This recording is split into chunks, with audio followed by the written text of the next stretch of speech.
Kailangan din ng outlet ng tao eh. At kailangan talaga maramdaman nitong mga politiko, nitong mga contractors, nitong mga officials ng DPWH na galit na ang taong bayan. Tingin mo magkaka-Indonesia tayo dito? Yung galit sa social media is okay, but unless you bring people to the streets in their hundreds of thousands or probably their millions, magiging ningas kugun lang, supposedly anti-corruption drive.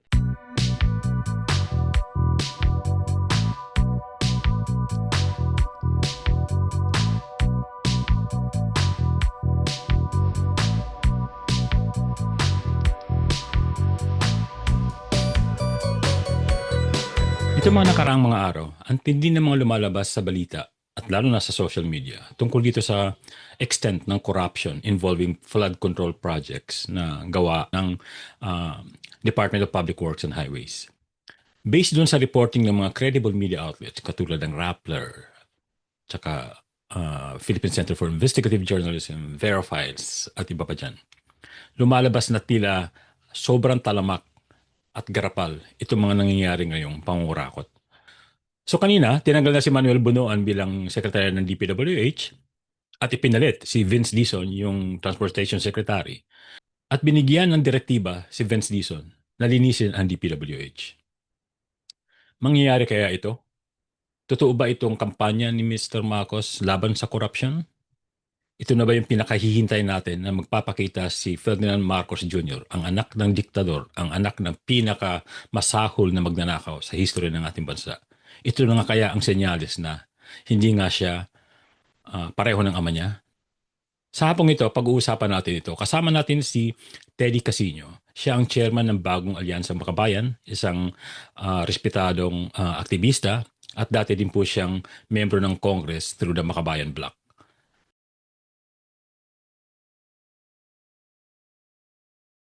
Ito po si Kaloy Conde sa isa na namang episode ng Open Talk.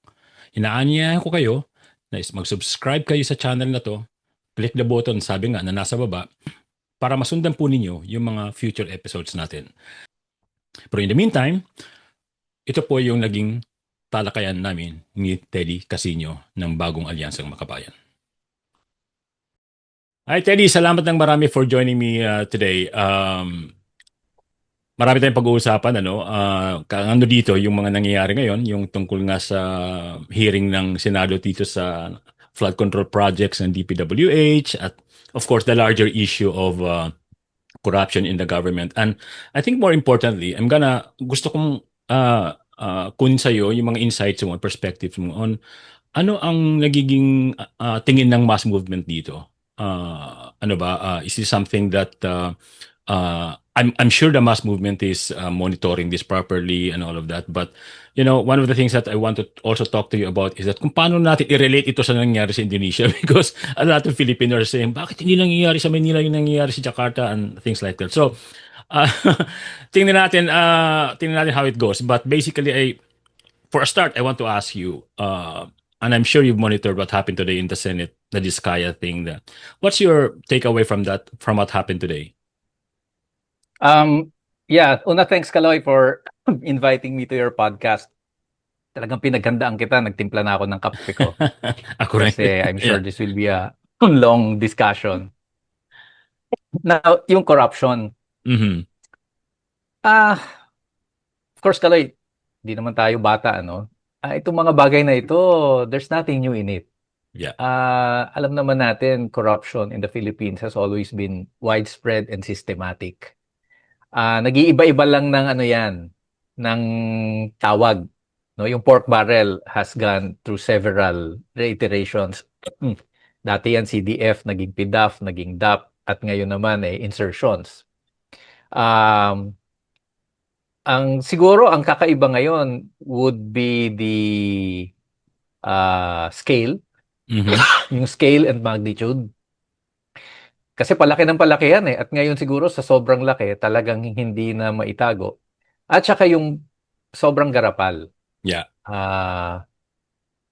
Dati natatago pa yan sa lump sums. Eh, Ngayon, talagang harap-harapan. And also, I guess, social media. Sa panahon ng social media, ang bilis ng information. napakadaling makuha ang all this data, all these pictures, all these videos of these ghost projects and substandard projects. Kaya iba ang dating. But this is basically the same thing, no? Ang Mhm. flavor of the month ngayon is flood control. It used to be, if you remember, farm to market roads. Yes. And then after that, fertilizers naman. Mhm. Ah, may time naman na yung asphalting ng Mhm. highways. And then of course the very classic yung hinuhukay yung ilog. Mhm. So ngayon flood control. Again, what makes it dramatic now is because sa panahon ng climate change, grabe yung ulan. Kitang-kita mo yung impact ng kapalpakan ng mga flood control projects. So, yun ang pinagkaiba. But I think it's the same system ng mga politiko, particularly congressmen and senators, identifying projects in connivance with the district engineers at kung sino pa dyan sa DPWH. Tapos, ipapackage nila yan, ipapasok nila sa budget, either as line item, kung naabutan nila yung budget call early in the year, o kung humabol sila, ang magiging itsura na niyan, insertions, Mhm. congressional insertions, and then ipapasok yun sa bicameral conference committee, maghahagel ang Senate at Congress sa kanilang mga insertions, and then papipirmahan sa presidente. At alam lahat ng presidente yan, pero para mailusot yung kanyang budget, papayagan niya yan. And of course, everyone gets a share of the loot. It's the same old thing. Yeah, but I don't know if I'm not just giving that much attention, no? Pero parang nafe-feel ko dito sa nangyayari ngayon in all of this flood control project scandals and everything. Parang yung level of brazenness Yeah. ay kakaiba. Because dati, although involved na naman yung mga lawmakers, mga legislators dyan sa mga scam na yan, mga Napoles and everything, di ba? Pero ito ngayon, parang ang isa pa nga dito, yung pumasok itong mga yung mga party list group na supposedly party list group, ngayon kasangkapan pala for all of these questionable practices, no? So Yeah. the brazenness itself is to me ibang level siya eh. Do you get that Right. sense as well? Tama yan. For the president to say mahiya naman kayo sa kanyang State of the Nation address to the congressman and the senators, ibang level na talaga yon, no? Para sa isang magnanakaw na akusahan yung iba pang magnanakaw na mahiya naman kayo, ibig sabihin, even the rules of the game, masyado nang inabuso nitong mga congressman at senator. At yung si Marcos, who we all know, ang tatay niya ang Guinness World Record of nakaw na yaman, siya mismo hindi niya masikmura yung Mm. klase ng pagnanakaw na ginagawa. And you're right. Nung dati kasi, ang kontratista kailangan makipag-partner sa congressman. Mhm. Ngayon, ang kontratista pumasok mo sa kongreso.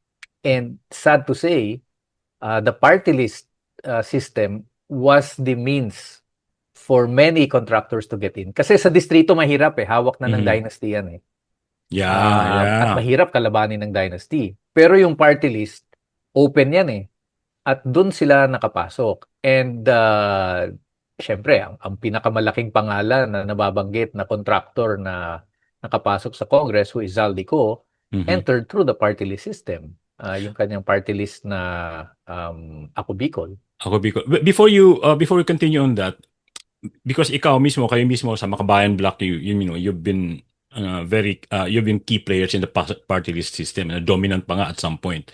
Did you see this coming na at some point ganito ang mangyayari sa party list system? We saw it coming nung naglabas ng decision ang Supreme Court a few years back. I don't know if it was Banat or kung anong case yon, na nag-rule ang Supreme Court na the party list is not limited to sectoral representatives or representatives of the marginalized and underrepresented sectors. At nang sinabi nila na kahit na anong group pwedeng i-represent ng party list, nakita na namin yon na wala na. Matter of time, mawawala ang genuine representation ng marginalized sectors dito, magdo-dominate are the political dynasties and the big business interests, lalo na yung mga contractors and government yung nakiki-transaction sa gobyerno. And that is exactly what happened. At Pero yun, didn't you, talagang ano? mahirap yun. Kasi Yeah. pati ang party list, pati ang political dynasties work together with these contractors para masolo nila yung mga party list representations. Ang tindi ng concentration na ngayon ng ano ng manipulation ng ng power ng for corruption ano. But ano ang tingin niyo dito? I mean, let's continue with the party list discussion here. Can something still be done to save the party list from, well, pretty much right now from itself? Unfortunately, dalawang paraan lang yan eh. Either you amend the party list law or you reverse the Supreme Court decision and that follows yung COMELEC, no? Mhm. As far as legislation is concerned, ang number one na makakabangga mo dyan, yung party list block mismo eh. Of course. Because it is now dominated by the political dynasties and the contractors. At lalabanan nila na ibalik yung dating diwa ng party list na para sa marginalized, underrepresented sector. So, doon pa lang, I think parang anti-dynasty law yan. Yeah. Ganyan kahirap ipasa. Oh. Baka sa Senate may pag-asa, but if it passes through the Senate, it has still to go through the House. So unless there is really a very strong public opinion and clamor to amend the party list law, mahirap yan. Yeah, yeah. Well, Sabi go. ng ibang lawyers, baka sa Supreme Court pa, baka may opening to reverse. But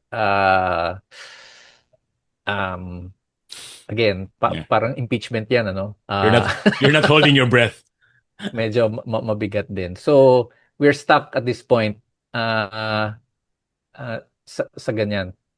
Um, Before we go into the options here, I'd like to go back a little bit to Mr. Marcos. I mean, were you surprised when he said that na inexpose niya yung mga listahan ng mga contractor na nakakuha ng mga kontrata for flood control, and then this yung ano niya, yung expression niya of disgust. I mean, did that strike you as genuine, or is this because to me, I mean, this is a biased view obviously sa akin na. Kasi sa akin, medyo mystery pa rin sa akin yan kung bakit niya ginawa yun eh.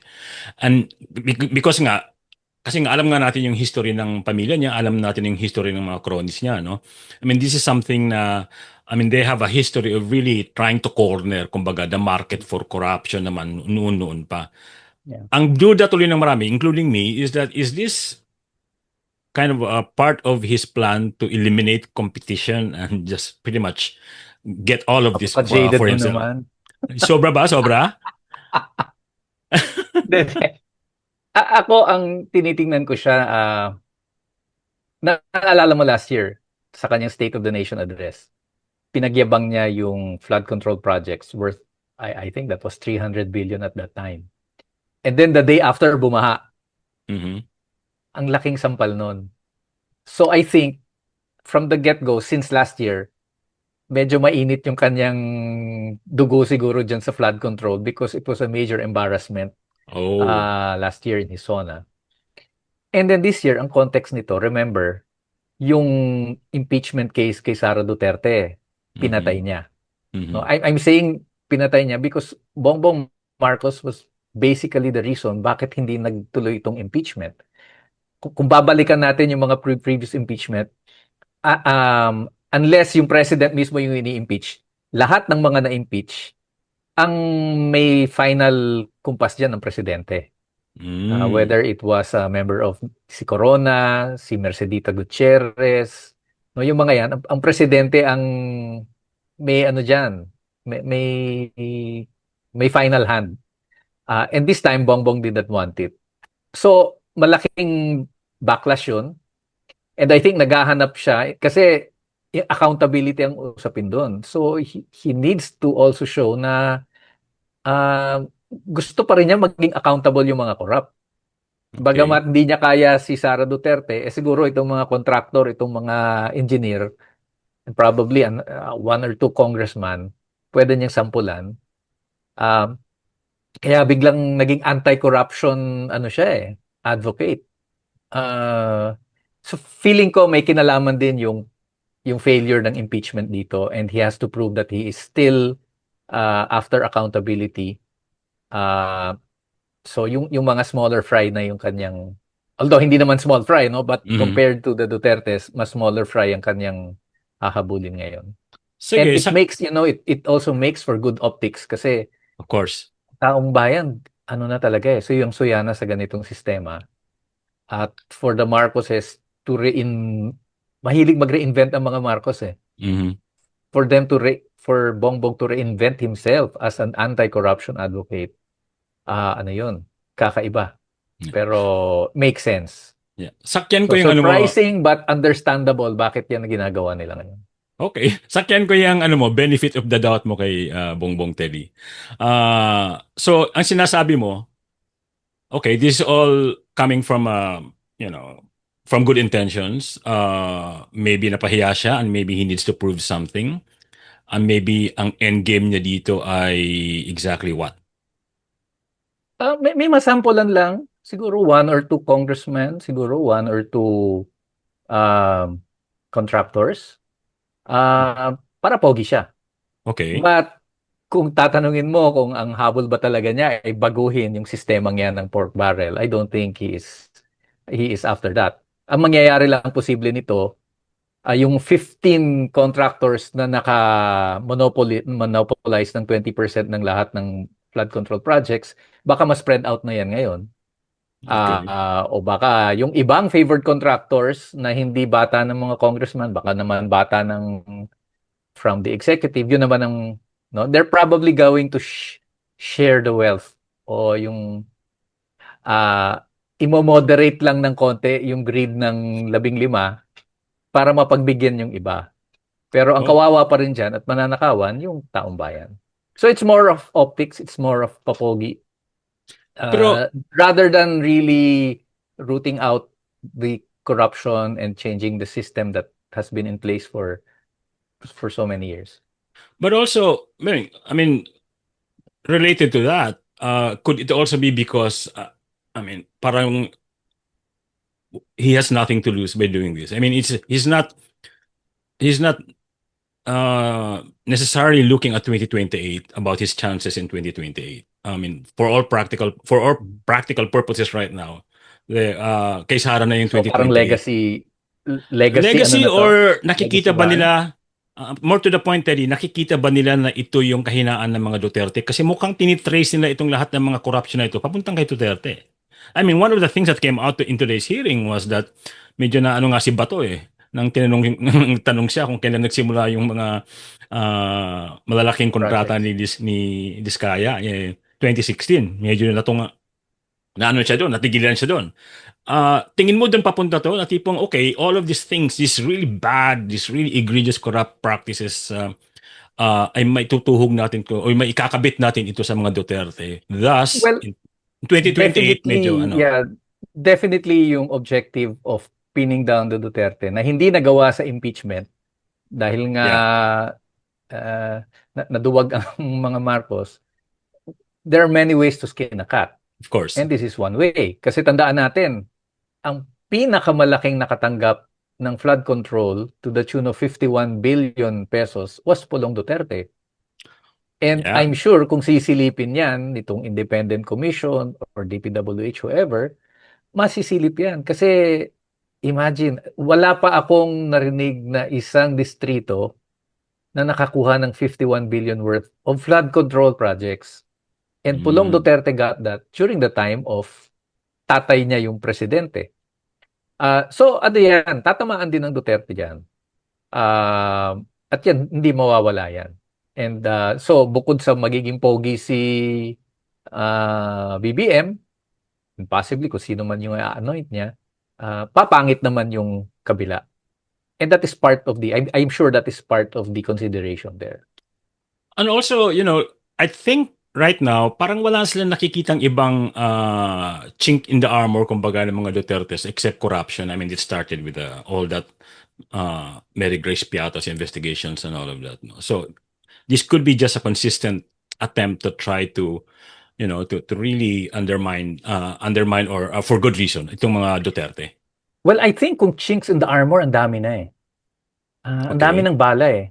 Ang problema, walang political will si Bongbong Marcos to ano, to tapusin yung Mhm, laban. mhm, Kasi yung impeachment na lang, kung tinuloy yun, I'm sure may impeach si Sara or ang laki ng likelihood kung hindi man may impeach, malalantad pa ng higit yung lahat ng kalokohan niya.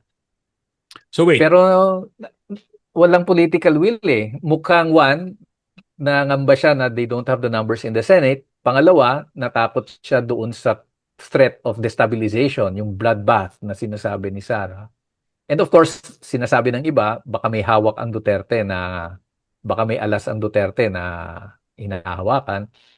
Uh, but yun eh, kung chinks in the armor, marami, but it is really the political will to go for the kill. Mhm, Yun ang wala sa administrasyong ito. So I don't know if that's a matter of character o yung mga, yung faction mismo na kasama si Bongbong, they don't want to rock the boat so much that it will also babalik sa kanila.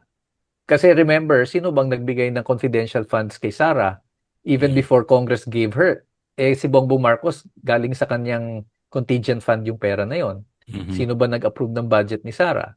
Sino ba mhm. nag-appoint sa kanya? So, babalik lahat sa kanila rin eh. So, mukhang may pangamba din sila that they might rock the vote too much. Ah, at pagdating ng 2028, ang manalo ay hindi manggagaling sa BBM or sa Duterte camps, but from the opposition or whoever stands as the opposition at that time. Well, yeah, yeah, that's true. Um, Before we pivot into a related subject here, what's your sense of what may happen next? I mean, obviously, right now the narrative has been laid out by the Senate hearing, by the administration itself, na itong corruption nga involving flood control projects and other public works projects is going to be talagang hahalungkatin nila yan. Pero what's the ano here? What do you think will happen? Pa. Well, I think sa immediate, this will tie in with the budget deliberations in Congress and pati sa Senate. Kasi yung usapin ng corruption yan, ang dulo niyan, anong mangyayari sa 2026 budget? Will we see more of the same? Um, ang balita namin sa House, as much as 160 million pesos of infra projects per congressman ang inaano ngayon, no? Dinadanggel. Dinadanggel 160 million lang? of infra per congressman. Okay. Minimum. Okay. Minimum yon. Kung gusto mo, minimum yon. Pero malaki yon because in the past, yun infra lang yun ha, may iba pa. Mhm. So anyway, will we see more of that? Yeah. No? Mukhang gusto rin ni Marcos kontrolin yung spending kasi power yan eh. Mhm. And that will come into play lalo na hanggang 2028 na yon. So yung I think ang gusto mangyari ngayon using this corruption issue, uh, Malacanang wants to get back the power of the purse. Although supposedly, ang power of the purse is with Congress, alam naman nating lahat, the power of the purse is with Malacanang. But Ted, that's exactly what Sara Duterte said the other day, na dapat ang Malacanang ang magkocontrol ng budget. It does, really. Ano yan eh. Kasi at the end of the day, pwedeng i-veto ng presidente lahat ng insertions eh. Of course. In Yeah. fact, nung 2025, may mga vinito na insertions si uh, Bongbong, pero maliit lang. Yeah. Um, Yun naman talaga yan eh. Power of the purse kasi nga, traditionally sa Congress yan kasi sila ang nag-approve initially ng budget. But who makes the budget, who drafts the budget, and who has the power to release the funds, it's really Malacanang. Yeah. So Yeah. I think he is asserting Malacanang's power of the purse. Yeah. That's At gagawin niya yan uh, para mas makontrol ang politika hanggang 2028. yeah. And That makes probably sense. to further cut down yung influence ng mga Duterte. Wow, that makes sense. Of course, Ted, as you may have monitored news reports, social media, and everything, a lot of naglalabasan nga ngayon itong mga Nepo babies and, all of these things coming out in the wake of all these allegations of corruption and all that. And yun nga, may nagsasabi nga ngayon na, buti nga sa mga batang to kasi, di ba, nagpapasasa sila sa kayamanan ng mga magulang nilang mga kurakot and habang naghihirap ang Pilipino. Pero, of course, as a simplistic way of of looking at it, anong sense mo dito? I mean, this obviously, itong mga Nepo babies, hindi naman mga bago to. I mean, BBM himself is the kind of, sabi nga, di ba, the OG Nepo baby. Pero ano mo dito? Anong basa mo dito when it comes to, I mean, the moment ngayon na itong ganito naka-active ang mga bata sa social media, shaming, canceling out people because of politics, because of governance, misgovernance. I think ano yan eh. Uh, Resulta yan ng nature ng social media na madaling i-flaunt yung iyong ostentatious wealth. And lalo na sa mga batang ito na who para sa kanila entitled sila at saka hindi naman nila kine-question sa nanggaling yung kayamanan ng magulang nila. And you know, may kulturang ganyan kasi sa internet to flex, no? Mhm. So I think it is good that Okay. people are calling them out, even canceling them. Kasi ibig sabihin, marami pa rin ang na na ano na hindi tinatanggap yung ganyang ostentatious display of questionable wealth. Ah, but ang medyo caveat ko lang diyan, okay lang 'yon, but hindi nepo babies ang may problema dito, yung magulang Exactly. nila. Nepo daddy, sabi And ko nga. probably nagkakasya tayo sa nepo babies kasi ang daling ibully ng mga 'yan because mga bata sila na mga naive na kung ano-ano na yung pino-post. Pero ang mga kriminal diyan, yung mga tatay at nanay nila. Yeah, that's And true. that's really, yun ang dapat natin i-shame. Yeah. Ah, at siguro medyo natatakot yung iba dahil these are powerful people, baka malibel ka or what. But okay na yun for a start, but we have to go beyond the Yeah. nepo babies and go for the nepo parents Nepo or the nepos parents, yeah. themselves. The nepos. Pero yun nga eh. I mean, at least it raises a lot of awareness about what's happening. Yes, At yes. kumbaga na-energize yung mga kabataan, pati na yung mga sabi nila apolitical daw. Ano? But that brings me actually to my next question to you, Teddy, being a leader of the mass movement. Where do you see all of these things fit in terms of the mass movements continuing struggle for all of these issues, social justice, anti-corruption, good governance, and things like that? Um, ang mass movement para sa akin is crucial if we want this government to really be serious dito sa anti-corruption drive. Kung ayaw natin na optics lang ito, kung ayaw natin na palabas lang ito, pampapogi, the usual, imbestigahan, lahat ng ingay, may magre-resign isa dalawa, and then after that, balik na naman tayo. No, nangyari na ito nung Million People March. March, yes. Supreme Court declared unconstitutional yung PDAF at DAP. The next year, wala na sa budget yan. Pero alam natin na tinago lang nila sa mga line item, naging mas sophisticated ang pork barrel. Pero kahit papaano, medyo napahirapan natin sila. And because of that, mas madali ngayong makita yung mga pork barrel. Kasi unlike dati na lump sum yan, you will never know how it was spent. This time, naka-line item. Kaya lang, nabubuking mo kasi pare-pareho yung budget, iba-ibang lugar, iba-ibang iba-iba yung detalye. Mm-hmm. Pero, di ba? So yung ganyang klaseng transparency was a result of the mass movement. At kung walang Million People March noon at walang malakas na reaksyon mula sa publiko, I doubt if the Aquino administration and the Supreme Court would have acted on itong PDAF at DAP. Ngayon, ganun din ang nakikita ko dito. The mass movement will have to play a role to yung mapakita yung galit ng mamamayan para itong mga politiko natin and policy makers medyo masindak. At kapag nagsindak, baka kahit papaano may konting, nape-pressure na sila ngayon na ibukas ang BICAM. Mhm. Nape-pressure na nila, ipapublish na daw yung minutes of the BICAM, pati yung small group ngayon. Pero kung hindi magpapakitang gilas ang tao, and if there will be no warm bodies on the streets, ang daling namang ang dali namang magkasundo ng mga yan eh. It's really a matter of horse trading yan eh. And kung happy na lahat, okay na sila. Pagtatakpan na lang nila. But kung ang taong bayan ay galit, and we are seeing people en masse on the streets, medyo they will be forced to come up with some kind of reforms or concessions. So yun ang nakikita kong dapat na direksyon. Ah, yung galit sa social media is okay, but para sa akin, call me old school or what.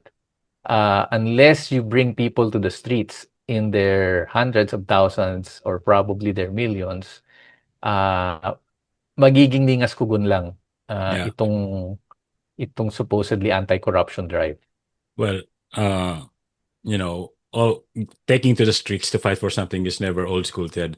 But this actually reminds me. So, are we gonna see? I mean, all the violence that's happening now in Indonesia, in Yeah, Jakarta, yeah, and some right. other places. I mean, parang ang sama namang sabihin na sana mangyari dito sa Pilipinas yung ganun, no? Pero yung Eh, okay level na ng naman sa Pilipinas. pero yung level nga ng galit ng taong bayan, Ah, an- sana umabot din siya sa punto na talagang ano, 'di ba?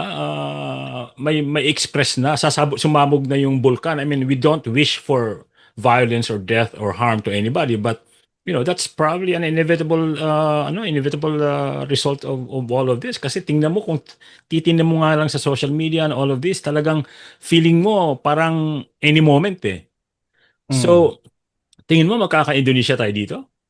Although nangyari na sa atin yan dati, pero oo. Well, I'm hoping na something like that. Ah, kasi kailangan din ng outlet ng tao eh. Um, at kailangan talaga maramdaman nitong mga politiko, nitong mga contractors, nitong mga officials ng DPWH na galit na ang taong bayan. Because otherwise, tatratuhin lang ito as just, flavor, yun nga, flavor of the month. Malalampasan din yan after everything, usap-usap, debate-debate, tapos wala ring mangyayari. So, this is a golden opportunity for the people to be involved. Kasi defensive ngayon ng defensive ngayon yung mga nasa taas. But we have to i-take natin yung opportunity na yan na to push the envelope. Um, uh, so the social movements, we will have to get our act together. Paano ba natin mamamaster itong galit ng tao uh, into pressuring the government to do the right thing? mhm. Kung hindi man mabago yung sistema, piecemeal naman ang pagbabago sa ganitong klaseng sistema natin. But that is the challenge now. At ano yan? Una, kailangan magkaisa. Pangalawa, we have to go malampasan natin takot na yung takot na yung pagkasindak na sinimulan, well, hindi naman sinimulan, pero hinaiten nung time ni Duterte at nagpapatuloy hanggang sa ngayon. At yung paninira sa mass movement. If you look at Indonesia, isa sa mga slogans nila yung activism is not terrorism. Yeah. Ah, Sounds familiar. sounds familiar, but kailangan malampasan na natin yan na porket nagrally ka, terorista ka, rebelde ka, masama kang tao, destabilizer ka. Mhm. And Oh, what you're we saying take is back the sense na usapin ito ng pakikipaglaban para sa interes ng bayan. Ah, okay. So parang ang sinasabi mo, parang mapapapino nitong mga nangyayari ngayon sa Indonesia or here sa social media, yung halaga ng social struggle. yes, yes. This is one of those moments na makikita mo kung gaano kahalaga ang social movements, ang people struggle, ang direct action, direct political action by the people.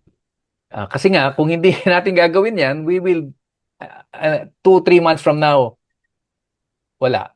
Magkakaisa din yan sa bicameral conference committee. And then we go back to the same cycle. Oo, and then magsisisihan na naman tayo pagdating ng 2028. Sabihin naman natin, kasi bakit tayo nagpapadala sa mga politikong yan? Ba? Yeah. Kasi hindi tayo kumilos. Pero But pag you have to, kumilos tayo, baka magkaiba. yeah, but you have to admit, Ted, that the challenges here are quite formidable. There's this massive disinformation by the Duterte disinformation machine. There's the fact that we don't actually have the kind of opposition that we're used to, and the fact that although the Marcoses and the Dutertes are at each other's throats, kumbaga, ang dami-daming mga players. I mean, of course, Yes. there's a social movement, pero I'm trying to figure out kung saan ba yung saan ba yung point, saan ba yung moment na pwedeng nang mag-galvanize ng lahat ng ito eh. I mean, Ang problema pa dito, everything is painted as pro Duterte or pro Marcos. yes. So, kung against ka sa corruption, ah kasi ang Duterte pumapapel din na anti-corruption, pero ang Marcos yung everything is suspect. Mhm. Hindi ko alam kung may ganyan sa Indonesia, pero parang dito, pag nagsabi ka ng tama, ang tanong ka agad, Duterte ka ba o Marcos? And everything is put into that box. Yeah. Na kung yung sinabi mo, depende yan. Tama yan, pero depende yan. Kung maka-Marcos ako, edi sabi, tama yan kasi Duterte ang ano. Pero kung, alam mo yon, Yeah. I think nakakakomplika din yon. Lalo na napaka-polarized ng mga Duterte at Marcos supporters. And then, well, isang problema is some parts of the opposition do not even want to be considered opposition. Yeah. Problema rin yun. Ang tumatayong opposition dito, Duterte. So Yeah. how can they galvanize those in the progressive and the liberal opposition? Mga Duterte yun eh. Duterte faction yun eh. So, yan ang mga komplikado dito sa ating bansa. Pero if there's one thing that we've learned from our history, Ted, and I hope you agree with me on this one, kahit gaano pa yan kagulo-gulo, the social movement, the mass movement will always come together and, rise from all of At those this. crucial moments. At those crucial moments, really, I think that's at least that's the hope right now. Ted, salamat ng marami for coming on the show, and I will hope to see you again in one of our episodes. Sure, anytime, Kaloy. Thank Marami you. pa akong kape dito. Okay, that's Teddy Casino from Bagong Alyansa Makabayan, former Makabayan congressman, and I don't know if he's retired or anything, but I think Hindi, I'm the chairman of Bagong Alyansa Makabayan. so he's not. So Yeah. you expect him to be in the streets soon. Thank you again, Ted, and magandang hapon. Thanks, Kaloy. Magandang hapon. Thank you, Ted.